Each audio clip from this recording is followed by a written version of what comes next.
Binance crypto boss Changpeng Zhao has been sentenced to 4 months in prison. And so in this video, we're going to look at how the founder of the world's largest crypto exchange has just been sentenced to 4 months in prison in the US for allowing criminals to launder money on his platform. Today's episode is sponsored by Cake Wallet, where you can send, receive, and even exchange your crypto right from within the wallet. Cake Wallet is open source and non-custodial, so you control your own private keys. Available today on iOS, macOS, Android, and Linux. And StealthEX, a privacy-centric crypto exchange which enables you to make crypto-to-crypto exchanges anonymously. Good evening, everybody, and a warm welcome again back to Enter Crypto with me, Chris Kenyon. Now, in today's video, we are talking about Changpeng Zhao, otherwise known as CZ. He is the founder and was the CEO of the largest exchange in the world, which is Binance, largest crypto exchange, I should say. And he's been found guilty of violating money laundering laws. He hasn't actually been accused or charged or sentenced with money laundering himself, but actually he's in trouble for actually giving a platform to other money launderers. So the US has obviously found that people have been laundering money through Binance, and as a CEO, he's supposed to either report that or stop that. But the US is saying that he has put profits over the efforts to comply with the laws there. So as always, guys, let's quickly jump straight into this article. As I said, it's from the BBC, and we'll see what we can learn and we'll comment after. So Changpeng Zhao resigned from Binance in November and pleaded guilty to violating US money laundering laws. Binance was ordered to pay $4.3 billion after a US investigation found it helped users bypass sanctions. Prosecutors had sought a 3-year sentence for the former Binance boss, and at a sentencing hearing on Tuesday in Seattle, Judge Richard Jones said Zhao put Binance's growth and profits over compliance with US laws and regulations, according to The Verge. US officials said in November that Binance and Zhao's willful violations of its laws had threatened the US financial system and national security. Binance turned a blind eye to its legal obligations in the pursuit of profit, said Treasury Secretary Janet Yellen, and its willful failures allowed money to flow to terrorists, cybercriminals, and child abusers through its platform. Commonly called CZ, Zhao has a $33 billion fortune. This is according to Forbes magazine. Nigerian authorities are currently investigating the company as well, which is registered in the Cayman Islands.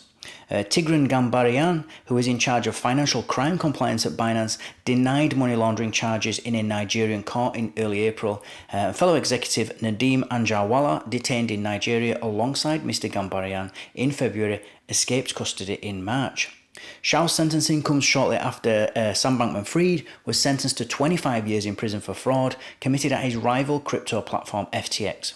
Widely known as the Crypto King, Bankman-Fried was found to have stolen billions from customers ahead of the firm's failure, and the Justice Department has said its investigation into Binance also found the exchange made it easy for criminals to move money. So I've heard many people on Twitter, I've read that people on Twitter are, and there's a lot of people that are comparing CZ and Sam Bankman-Fried and saying, well, if Sam Bankman-Fried got 25 years, then why has CZ only got 4 months?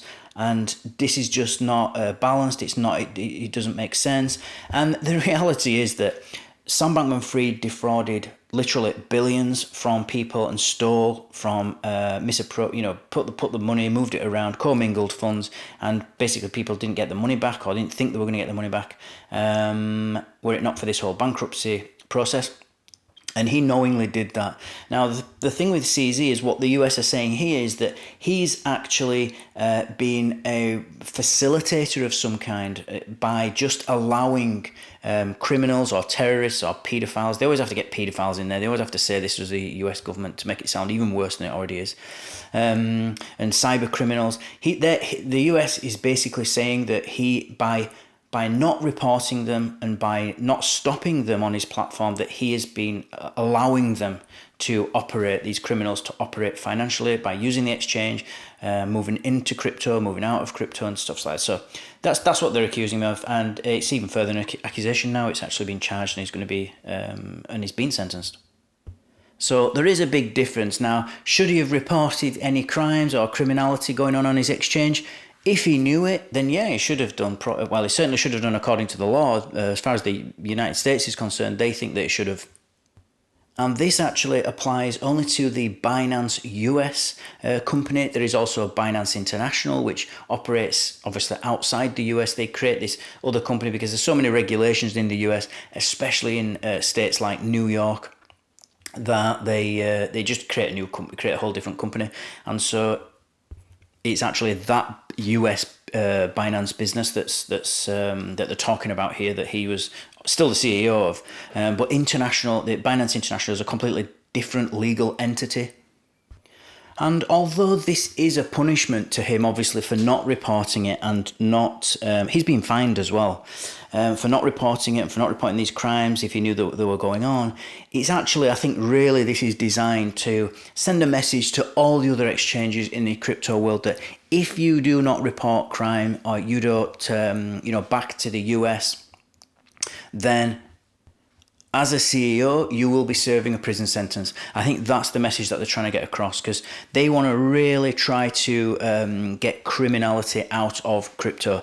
It'll never happen, but they're trying to reduce it. I mean, it's like saying you're trying to get the criminality out of the dollar or out of the pound or the euro. It's just never going to happen. There's always going to be crimes. There's always going to be financial crimes.